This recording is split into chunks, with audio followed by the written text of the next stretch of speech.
Hey, welcome back to the Disney Plus Everyday Challenge, and today we have Man of the House. This is a 1995 comedy.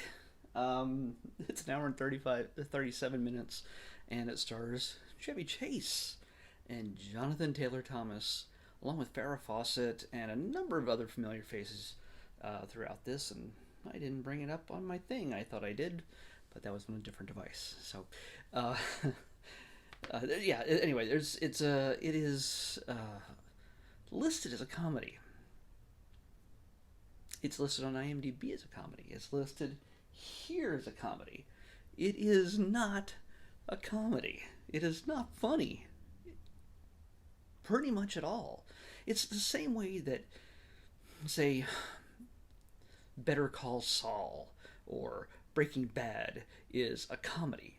It's a drama with humorous elements throughout, here and there, attempted humorous elements. You'd figure any movie that stars Chevy Chase is going to be a comedy, and they're wrong. But I mean, he still gets to do his Chevy Chase isms. There's some off the cuff improv type of lines. One that is actually funny to me that out of context doesn't make any sense, but it's because it's so out of context that makes it funny. Um, and now I completely forget the word he used properly. Um, the show. Anyway, okay, that's just a waste of time for me to even bother. Um, so, basically, this is just a story. It's a Jonathan Taylor Thomas vehicle, in a sense. It's meant to be, hey, here's a kid from Home Improvement, and this is his chance to do a dramatic and comedic role with two really well known stars. I mean, obviously Chevy Chase, and then Farrah Fawcett as his mom. His dad left, ding ding ding, Disney film. His dad is gone, ran off as a secretary at a young age. When Jonathan Taylor Thomas was a young age. And then, his mom stayed around for a little bit as he grew up, but she didn't decide to have this man move in with them. Uh, well, this man is Chevy Chase until it was something that she found the right man. She found the right man in Chevy Chase, and just picture a super restrained Chevy Chase who every once in a while he does get to do a bug-eyed reaction or whatever to something, but he's a lawyer. And he's a prosecutor, and he put away. This is, by the way, this is all at the very beginning of the film, and it's mostly narrated by Jonathan Taylor Thomas, telling the story of his life, and then it cuts to a non-narrated area, a point where we first meet Chevy Chase, and you get the feeling that we see him depicted in a drawing first, like in the courtroom, and then we see him, and he's sort of facing off, in a sense, with the final sentencing of the criminal he's putting away. And he makes a snappy comeback to a veiled threat, in a sense. And these are mobsters, by the way. These are cartoonishly Italian, with a capital I, Italian stereotypes. So, dad goes away, and son with two Goombas in tow decide that they're gonna kill Chevy Chase. But it's such a sea level story for most of the film that you forget that was even a thing by the time they show up again. And it's mainly just Jonathan Taylor Thomas coming to grips with a potential a stepfather figure who his mom didn't marry him yet, but he's moving in, and yeah, you know what? It's a common struggle, coming of age kind of thing, where some kids kids of divorce deal with a step parent coming into their lives and accepting them, and the parent, that new person coming in, Chevy Chase, trying to do his best to connect with the young boy and just try to not be the person that his dad was in this case, because his dad was bad because he left. Um, Farrah Fawcett is in this. She looks gorgeous. The funny thing is that a friend of mine pointed out that this is the point in her career when she was mainly just doing dramas, and she still is, but this is labeled as a comedy, and I think it was probably after the fact because they were like, oh, well, Chevy Chase is in it, so. It's. Yeah, I know I'm jumping all over the place, but it's. Anyway, the kid does not like Chevy Chase, and he's he signs them up to be part of an Indian tribe fathers and sons group. It's sort of like like a Cub Scouts or a Boy Scouts, but with no real uh, larger structure. I think. I mean, there's like a handbook and whatever, but it's mainly just like three dads hanging out together with their sons, and each of them are just weird in some way. Or is it four? Why have I erased my memory of fourth one? There's okay. There's the rule. Yeah, it's four of them. It's the super rule obsessed one. There's the silent dad who just mimes everything for a reason that nobody understands. Just it's interesting. And George Wendt, who is Norm on Cheers. Well, he was anyway, and he's kind of has the biggest role in this in amongst the dads. Uh, but it's meant Jonathan Taylor Thomas it adds them to the group in order to make Chevy just grind his teeth and not want to spend any time with him, and then leave his mom.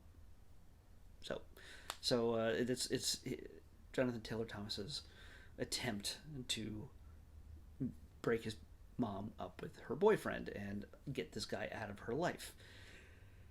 He's for the most part, Jonathan Taylor Thomas, his name's Ben in the movie. He is just an 11-year-old, but he's just a jerk. Like, how did all you girls have crushes on this kid? He just maybe he's better in Home Improvement. I don't know, but here he's just a jerk in this.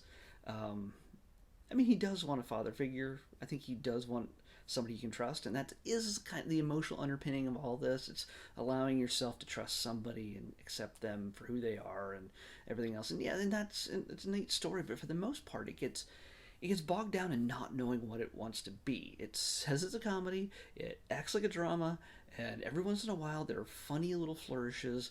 Uh, at one point, okay, yes, like I told you, they join an Indian, and they keep using the term Indian. Uh, Boy and father and son group, and they just do dumb little games and whatever else. Maybe I sound bitter. I don't know, but they just do silly little games, and they bond, which is sweet, which is great. It is something that's good for fathers and sons, but it's just it gets a little uncomfortable. They keep none of them are Native American whatsoever, and they eventually Chevy uh, goes to work because he Jonathan Taylor Ben draws stuff on his face like uh, Indian paint um, that doesn't go away fast enough, or it gives him a rash, and he shows up to work as a lawyer the next day, and it just so happens he's litigating a case that has to do with Native American tribes, and it pisses everybody off. And if you would have seen that kind of conflict rather than him explaining it to the judge at a later date, like at a later time, that might have had some funny, uncomfortable funniness to it. But it's just him explaining, "Oh, I'm sorry, I didn't mean to do this," and the other lawyer is an actual Native American man with the braided ponytails and everything else, but in a three-piece suit, and they're friends, and I think they're doing their best throughout this film to apologize for all the caricature isms of Native Americans, with the headdresses and headbands and the like bone vests and all the vests the kids wear to school just to have people beat them up. Yeah. So yeah, they do their best. At one point, they even like say they even when Chevy realizes that Ben, I keep saying it's Chevy, but when he realizes he overhears Ben talking to his friend, he's like, "Yeah, I'm really screwed him over. He's gonna want to quit and leave my mom. That's the way it's gonna work." So there's actually 2 points in this film where it's important that the victim overhears the perpetrator of whatever is going on, or well, it's overhearing something in order to move the story along. That's something they shouldn't have heard. And guess what? Chevy realizes we're staying in the Indian group, and I'm going to make you uncomfortable now. And so therein is a comedy. I don't know. Eventually, I'm telling you the whole story, but I'm going to tell you not to watch this. This is my way of saying don't watch this. Unless you're a really big Chevy Chase fan or Jonathan Taylor Thomas fan or Farrah Fawcett fan. At one point, Jonathan Taylor Thomas makes the uncomfortable comment that women in their 30s are the most they're at their sexual peak, and I'm just like, why is this line in there? I guess that was supposed to be funny too, but Farrah Fawcett isn't 30 in her 30s at all, isn't close to her 30s in 1995, but she's stunning. Yeah, but she doesn't even look her age, but she's certainly not in her 30s. That should be playing a character in her 30s. So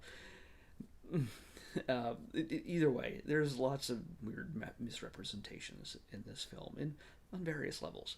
So yeah, I think they just go out of their way, like I said, to get do these Indian jokes and then have Native Americans say it's okay, it's funny, we're just having fun here. Yeah, I'm not gonna get too upset about it, but I imagine some people might. The Native American friend that Chevy Chase has, he gets brought in to show the Indian group of kids and their dads real things, including a rain dance. And of course, the rain dance is done to CNC Music Factory because it's 1995. So yeah, this was played over top of them dancing in a field somewhere, obnoxiously. So, and then it rains. Funny. So, anyway, this is not a good film, and especially it's false advertising. It's not a funny film. At least maybe I just wasn't in the mood for it. I guess I don't know, but it's just I just kept saying, please, something funny like happen, and there's little tiny flourishes, and it's oh hard. Okay, the line that he says, I think it goes, oh hey Ben, hard copy's on, like he's like trying to wake him up, and he's like of all shows that he'd tell a kid to watch. And by the way, it was a show in the '90s, like a news program, like a tabloid news program, and like what you would do to wake a kid up is say, oh, hard copy's on. I hope I got that right, because I completely forget the name of that show because of the age. So yeah, that was the funniest thing to me. Eventually, hey, the mobster gangster thing comes into play, and they're just bumbling doofy. They're not like the wet bandits in Home Alone, that kind of bad, but they are just completely doofy, and they cut the brakes at one point, and that leads to an action sequence when Chevy's trying to drive his car and in the streets of what looks like San Francisco, but is apparently Seattle, and going down hills and making big turns and doing whatever else to try to not die, and because they're out to kill him, but make it look natural, like they would never figure out that whether he lived or died. Like the police would never figure out that the brakes were cut, like that it was an assassination. So that happens, and then of course they go on a camping trip, and the gangsters follow them out there in their full-on suits, just not even in disguise, not even like, hey, we're going to be campers as well. They're just like one guy's fish like in the lake or river just grabbing fish out of the water like I caught a fish like in his suit, and I'm just like, what?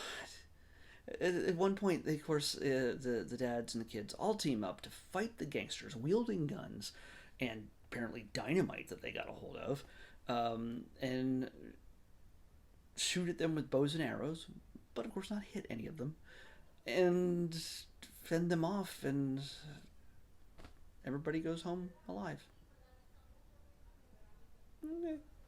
I just, maybe I'm just being too harsh on it. Maybe this has a it's fond recollection in your mind growing up. Like, oh my gosh, it really helped me deal with having a new step parent in my life, and it has a special place in my heart.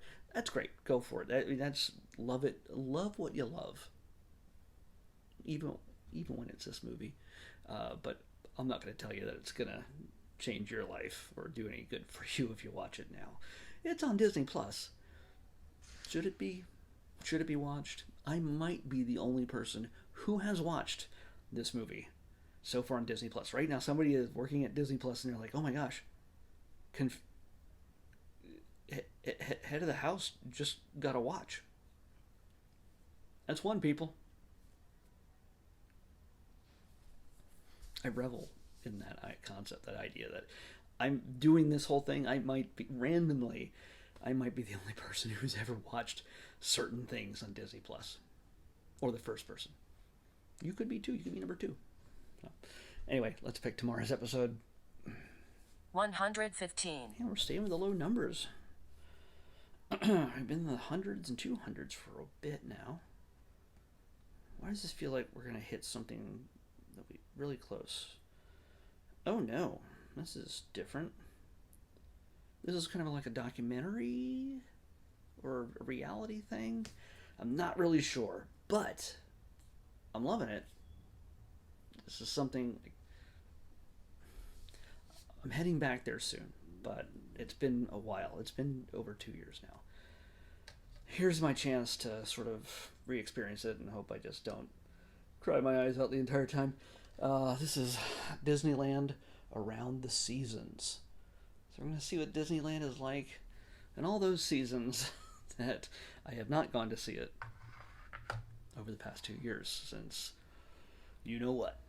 So, all right, we'll see you back here tomorrow with Disneyland all around the seasons on the Disney Plus Everyday Challenge. I'll see you back here tomorrow.